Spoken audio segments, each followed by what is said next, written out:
spagnolo perseguitato, venne confermata nella lettera pastorale collettiva diffusa dall'Episcopato sardo per la Quaresima e ancora a ottobre in risposta ad un messaggio dei vescovi spagnoli che cercavano solidarietà internazionale. Così nuovamente nella Quaresima del 39, dopo che nel 38 la canonizzazione del catalano francescano del 500 fra Salvatore da Orta,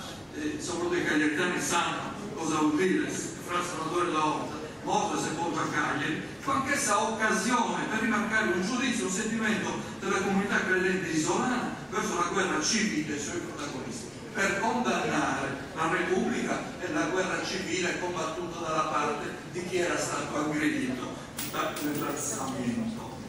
In tale contesto merita ricordare che fin dall'inizio la Sardegna cattolica, cioè il settimanale dell'Azione Cattolica, di fatto organo dell'Archidiocesi di Cagliari e delle curie vescovili dell'isola, seguì costantemente l'andamento politico e militare della guerra.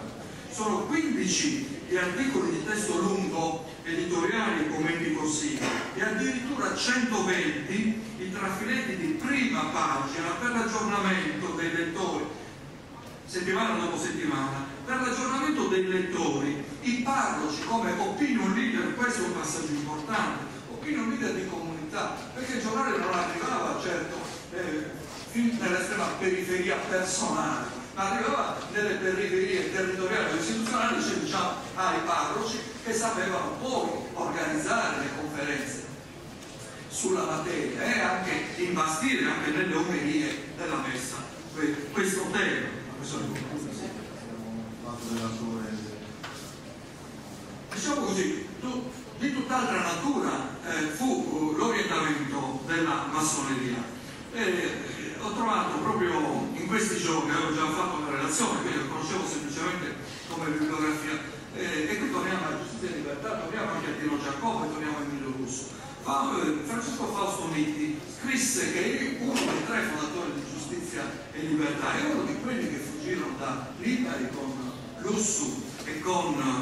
Rosselli, e scrisse questo opuscolo, La massoneria spagnola nella guerra civile e dopo, che contiene una relazione del 71 relativamente recente rispetto, dove racconta per il dritto e per il rovescio la partecipazione delle massonerie cosiddette perseguitate d'Europa contro l'alzamento e contro il franchismo. La massoneria pagò un prezzo altissimo, lo vedrete quando vi darò i numeri nella relazione, ma pagò la massoneria spagnola, così come aveva pagato la massoneria con i cenni delle logge, delle biblioteche, eccetera, in Italia e in tutta Europa, e come concluse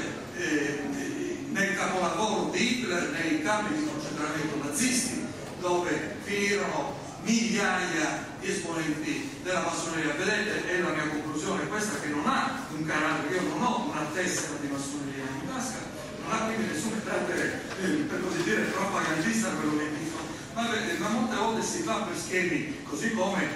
da parte di certi italianisti si va verso l'indipendentismo a trinciare giudizi molto severi e viceversa anche, cioè si va per semplificazione. Così c'è questa identificazione che qualvolta si sostiene della massoneria con i poteri forti. La massoneria storicamente, a vedere nel lungo corso della storia, ha partecipato sempre dalla parte della democrazia e ha pagato i prezzi più alti. Grazie.